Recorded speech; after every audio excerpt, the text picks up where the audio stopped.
விழுப்புரம் மாவட்டம் இருவேல்பட்டு அரசு ஆரம்ப சுகாதார நிலையத்தில் நடைபெற்று வரும் மருத்துவ முகாமினை அமைச்சர் ஏவாவேலு நேரில் ஆய்வு செய்து வருகிறார். கூடுதல் விவரங்களை நம்முடைய செய்தியாளர் ஹரிபிரசாதிடம் கேட்கலாம். ஹரிபிரசாத், விவரங்கள். பெஞ்சல் புயல் காரணமாக விழுப்புரம் மாவட்டத்தில் கடந்த 3 தினங்களுக்கு முன்னர் கனமழையானது கொட்டி தீர்த்துள்ள நிலையில் விழுப்புரம் மாவட்டத்தின் பல்வேறு பகுதிகளில் இன்னும் குடியிருப்புகளில் மழைநீரானது சூழ்ந்த வண்ணம் உள்ளது. தொடர்ந்து மழைநீரை அகற்ற அதிகாரிகள் நடவடிக்கை மேற்கொண்டு வரும் நிலையில் பொதுமக்களின் பாதுகாப்புக்காக இருவேல்பட்டு உள்ளிட்ட விழுப்புரம் மாவட்டத்தின் பல்வேறு பகுதிகளில் மருத்துவ முகாம்கள் அமைக்கப்பட்டு அங்கு பொதுமக்களுக்கு தொடர்ந்து சிகிச்சையானது அளிக்கப்பட்டு வருகிறது.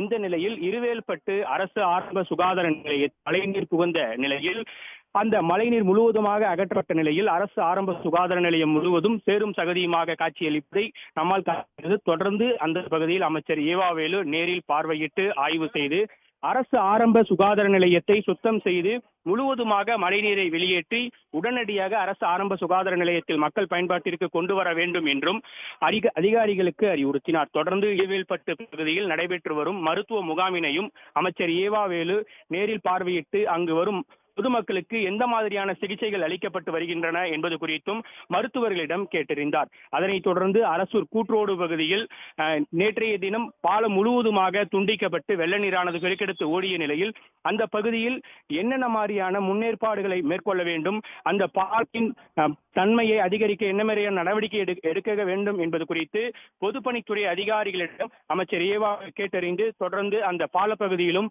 ஆய்வு மேற்கொண்டு தற்போது விழுப்புரம் மாவட்டத்தின் பல்வேறு பகுதிகளிலும் அமைச்சர் ஏவாவேலு தொடர்ந்து தனது ஆய்வை மேற்கொண்டு வருகின்றார். தொடர்ந்து பொதுமக்களிடம் குறைகளையும் அமைச்சர் ஏவாவேலு கேட்டறிந்து வருகின்றார். விவரங்களுக்கு நன்றி ஹரிபிரசாத்.